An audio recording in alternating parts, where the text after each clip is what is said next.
Hi, Dr. Jacobson. I did my service learning hour at Washington Traditional School. I went from 8:30 till 10 o'clock on October 2nd, 2012. I did my service learning hour inside Mrs. Purvisill's classroom. The classroom is decorated in a beach theme. There are fishes on the wall, there are starfish, seashells. One area of the classroom, there is a beach chair with an umbrella, and there's a beach towel laid out. Um, there are two walls filled with bookcases on each end, and then in the middle is a colored rug and some bean bags so the kids can sit out, read, check books out. Um, I observed a group of 9 kids. In my group, there were 4 boys and 5 girls. We were assigned a book, and our assignment was to do popcorn reading with this book. And that's when you start with one student, they read one sentence, and then the next student goes on to read the next sentence, and so on. Um, I started in a clockwise rotation. To the left of me was a little girl named Alexis, and every single time I've come into the classroom, Alexis has always got up, given me a hug, been very excited to see me. She wants to read with me, work on her projects with me. She's very involved with me every time I'm there, so of course she was in my group sitting right next to me. This assignment was very interesting because the kids, it was up to them to get through this book. And we could have been there all day, or we could get right through it, and they knew that. They had to pay attention for when it was their time to read. They had to make sure they knew where we were at. Um, and in the beginning, I started off, I read the title, and then I left the next sentence to Alexa, and then the next sentence to the next little girl, Arizona.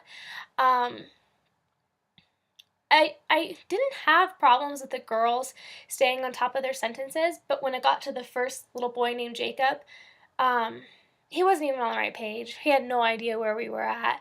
Um, he was talking to the boy, Jaden, sitting next to him. They were talking about video games, out riding their bikes, dirt bikes, quads. Every single time somebody would be reading, he would be like chattering away with the little boy sitting next to him. So finally I said, hey, Jacob, after 3 times, I kept on warning you, could you just come grab your book and sit next to me? And I think I might have embarrassed him in front of the girls because the second he sat right next to me, he immediately started paying attention and read when it was his turn and knew the cutoff on the sentences. I also noticed in the group how the girls seemed to take control of the group. Whenever someone would lose their spot in reading, the girls were the first to correct them, and the one student named Arizona kept on getting very frustrated when somebody would lose their spot. She would look at them and say, pay attention, what are you doing? Like, we need to get through the book. She kept everybody on top of their game. Caleb was another little boy in my group who he had a really hard time reading. I don't know if he was nervous because we were all together and there were people listening and watching and waiting. I didn't have to step in and help him because it was actually really nice because the kids were so involved with each other in this reading that they would jump in and say, oh, Jaden, farm, and we're at farm, and the next word is decision. The little boy had to make a decision on the farm, and they would lead him through it, and I thought that was really like special to watch and to see that they could help guide each other in a sense. For the definition I chose for this class, this hour was gender stereotypes, and the definition is gender stereotypes are simplistic generalizations about the gender attributes, differences, and roles of individuals and groups. Stereotypes can be positive or negative, but they are rarely communicated accurately inaccurate information about others. I feel as in our society, gender stereotypes are biased, and children regularly learn to adopt gender roles, which are not always fair to both sexes because the children move through childhood and into adolescence. They're exposed to many influences with their attitudes and behaviors regarding gender roles. And these attitudes and behaviors are generally learned first in their home and then reinforced in their school experiences, or television viewing is also really important. And that's a lot of what I saw because the little boys were so focused on talking about their video games and what level they got to, and if they could beat each other. And then they were talking about their bikes, if they could race each other and who could go off the hill the highest. They were so into that. Whereas the little girls were wanting to maintain the group structure.